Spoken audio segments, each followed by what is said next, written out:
Hello Leo, October 2023, ito na po ang inyong reading and let's start. Kuha lang tayo ng ilang messages para sa inyo. As usual, mensaheng gabay lamang po. Ano nga bang balita o impormasyon o ganap ito ang parating sa inyo ngayong bagong buwan?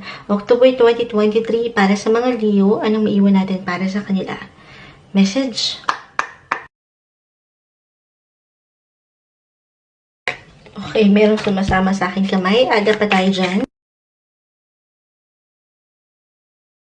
Atin itong spread, isa-isa. The Sun ay narito.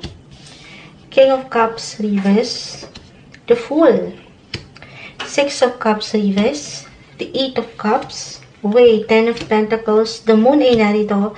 Judgment card, reverse. And the Page of Wands.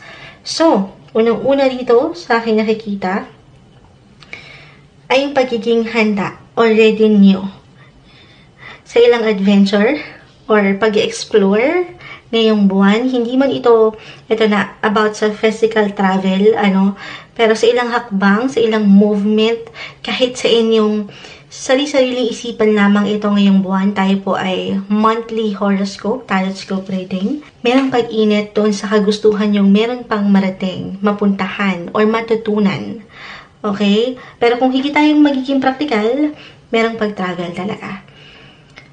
Okay. Maring ito ay ilang plano na from the past, or ito talaga yung aangat ngayong buwan, travel plans or travel opportunity, kung saan na naisin yung makabalik or makapunta sa ilang taong mahal niyo, pamilya, or ilang kaibigan, kamag-anak from the past, especially kung saan ka nagmula. Or kung ano itong kinalakihan mo. Okay? Merong pag-i-explore talaga dito. Parang, positive lang. Andito yung energy to take action. Yung energy na makakita ng resulta mula dito sa ilang personal na hangarin nyo in life. Well, mapa-work man or personal goals ito na for some nga, maring, kumbaga, meron kayong babalikan or meron kayong gustong makita.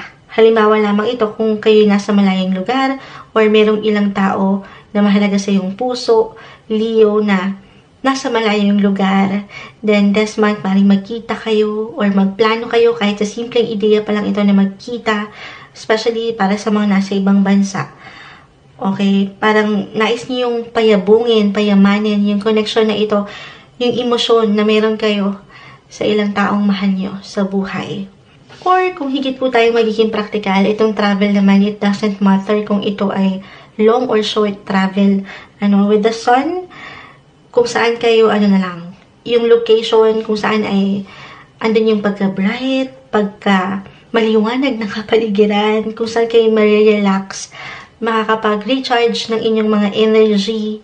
Maaaring ito ay kasama nga, kaugnay nito ang pamilya, kapareha, or ilang bata, especially para sa mga may anak na, ayan, I feel na mas may paglalim ng connection kasama sila.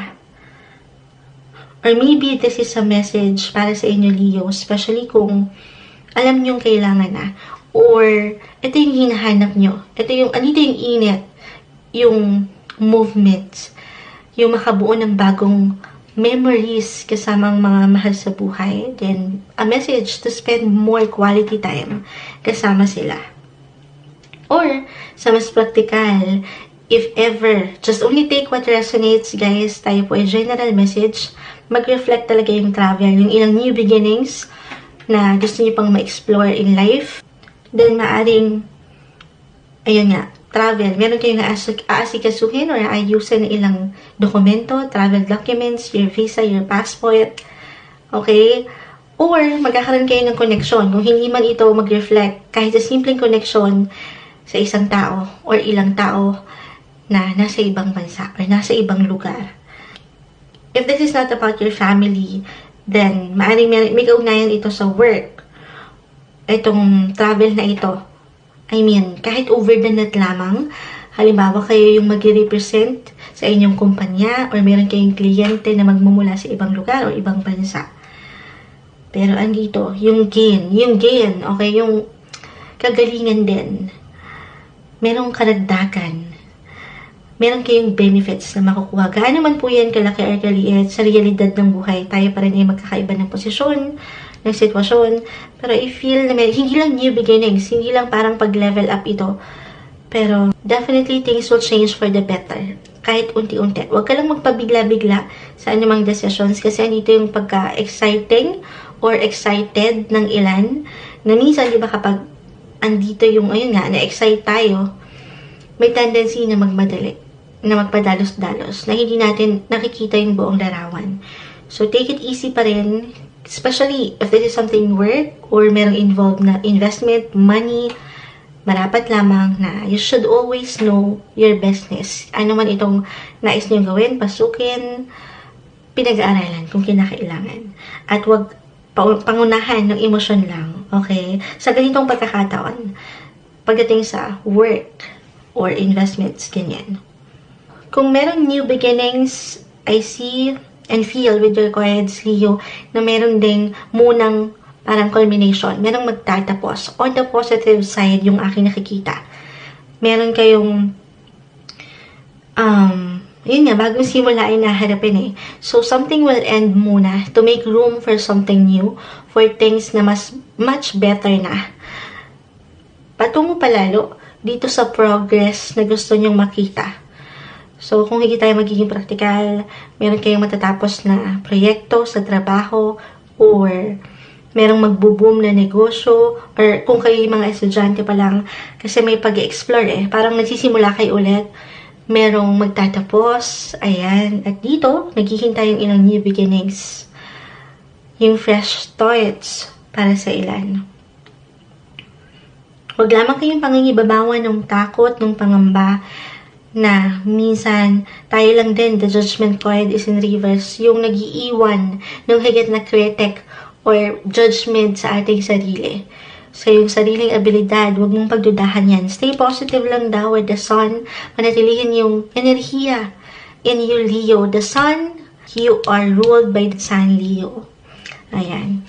Ano man ang ma-encounter mo, tayo po ay monthly horoscope this month, October 2023. Stay positive. Ayan. At maniwala pa rin na kaya mo, makakaya mo, anumang pwedeng ibato sa'yo ng mundo. Okay, eto na. Dito na tayo sa yung final advice. Message, anong maiwan natin para sa mga Leo October 2023? Ayan, ang dami rin nila. Hindi natin ito pipigilan. What do you need to release? Okay, it could be positive or negative, pero sabi ko nga, more on the positive side yung nakikita natin kasi magiging ready kayo sa ilan mang bagong simulain. Pero kung ito ay isang bagay na parang mabigat kasi yung bigat ni Monchat, or parang ang hirap i-release, i-let go. Isang message, just go with the flow, Leo. Madalas wala tayong control sa maraming bagay. Huwag mong pigilan yung itinakda or kung ano yung dapat ay mangyari. What do you need to release? Maring meron ka na ditong iwan kasi nga sabi ko, maring meron matapos. Para dito sa ilang naghihintay sa inyong bagong simulain, what do you need to release? Kahit sa simpleng pakiramdam lamang ito. Okay, it's time to release, OMG. What do you need to release? It's time to release negativity. Ayun na nga, the moon kasi ay narito, judgment card is in reverse. Hindi makakatulong sa inyo yung ilang negative energy bilang nandito ang the sun.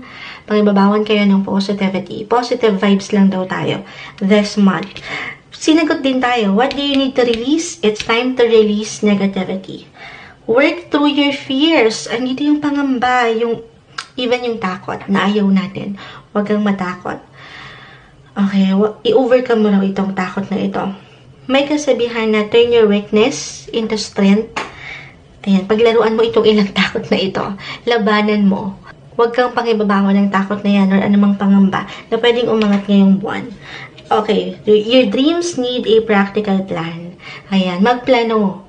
Pag-isipan ng mga bagay-bagay at huwag lang din magpadalos-dalos. Yes, sabi ko, just go with the flow. Lakad lang, tuloy lang, pero hindi ibig sabihin nun, agad-agad or magpapabigla-bigla kayo. Stay practical and realistic pa rin. Okay? A win-win outcome is forecast. And adjustments are required. ito na, ito. Merong win-win. Win-win. Mananalo ka dito. May papanalo mo ito, Leo. Pero kaakibat nito, of course, yung pagiging adaptable and adjustable. Hindi. Kumbaga, mag-a-adjust. Patuloy na may adjustments. Makikisama, makikisabay. Pero, makakayanan mo ito. Maging practical, realistic pa rin, at labanan itong ilang pangamba. Okay? Dahil magagawa mo, makakasabay ka. A win-win outcome is forecast para sa inyo ngayong buwan, October 2023, Leo.